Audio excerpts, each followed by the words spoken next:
floor. Thank you. President Reagan once said, "There are no great limits to growth because there are no limits of human intelligence, imagination, and wonder." He believed, like I believe, like Mitt Romney and Paul Ryan believe, that the potential for America is limitless. We can and we will overcome any economic challenge if, and listen to this, if the federal government gets out of the way and if it lets go of the regulatory chokehold that's zapping the air out of our economy and it's deflating the spirits of our entrepreneurs. We need a president who will applaud and encourage those who work hard to pursue their dreams, to reach their potential, and in doing so, make themselves and America better and stronger. And that man is Mitt Romney.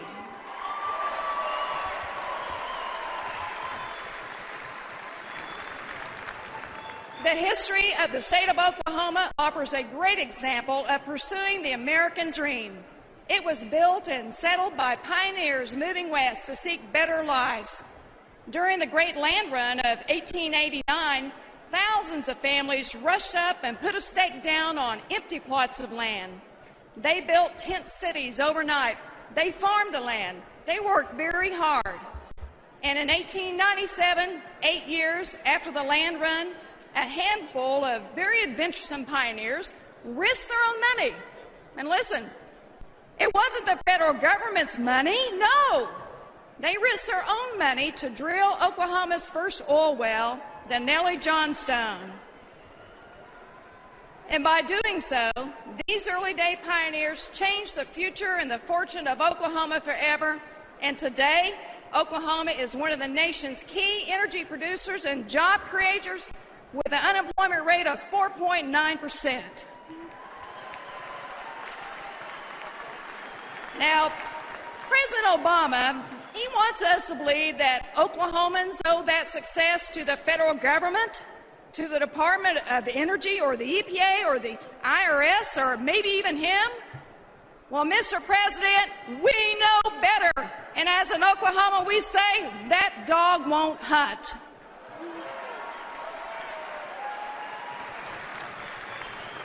We owe these remarkable successes to the imagination and the ingenuity of people like my friend, Oklahoman Harold Hamm. He is the son of sharecroppers and the youngest of 13 children. Harold grew up in a small town of Lexington, Oklahoma. And as a child, he helped out on the farm, and he went to school only after the first freeze or Christmas, whichever came first. And while attending high school, he worked for $1 an hour at a gas station. After school, Harold took a job cleaning out oil barrels. And guess what? At the age of 20, he bought his own truck, and he began a one-man oil field service business. He made enough money to begin taking college-level courses in geology and mineralogy. And at the age of 26, he drilled a wildcat well that produced 75 barrels of oil an hour. And in Oklahoma, we call that a gusher. Today, Harold Hamm is the chairman and the CEO of Oklahoma's own Continental Resources, a top 10 U.S. producer of petroleum liquids, and he's got nearly 700 employees operating in 10 states and valued at over $13 billion.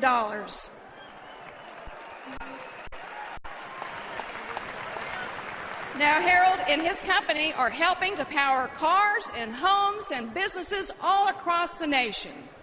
Harold and other energy entrepreneurs have completely transformed the U.S. energy's outlook. And with President Romney, will end America's dependence on foreign oil. And most importantly, we're going to create even more American jobs. Harold's success story is not a one-of-a-kind. It's the American dream that has been realized by countless men and women since the very founding of this country. He is just one of the many visionaries and innovators in the private sector that are the true drivers of economic growth and creation. And ladies and gentlemen, that's what President Obama just doesn't get. He'll tell you, if you got a business, you didn't build that. Somebody else made that happen. Well, Mr. President, like who? You think it's the IRS, the EPA, or the federal government? Gosh. The president believes the government is responsible for our successes, and that's why his solution to everything is more government, bigger spending, more regulation, more bureaucratic programs like Obamacare. And he says his plans are working, but look at the results. 42 months of unemployment, over 8%, 23 million Americans out of work, underemployed, or even just not even looking for work anymore.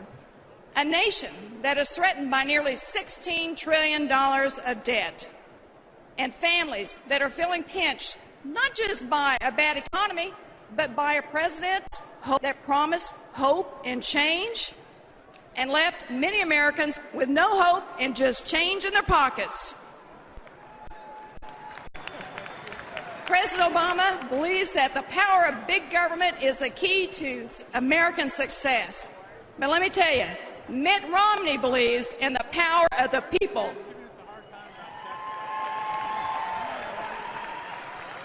Mitt Romney understands that it's free enterprise and hard work, not the government, that has made the United States the envy of the world. And by the way, the selection of Wisconsin Paul Ryan to be his running mate is an excellent choice.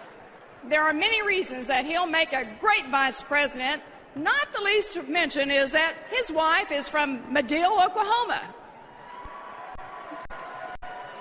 And of course, he has 2 dogs that are named Boomer and Sooner after the Oklahomans in the land run.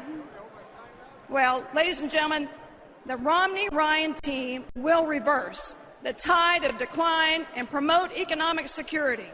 They know that it's hard-working American families, not the federal bureaucracy, that has built our great and glorious nation. Mitt Romney is ready to lead. He has the experience, he has the vision, and we will restore America's economy and its greatness.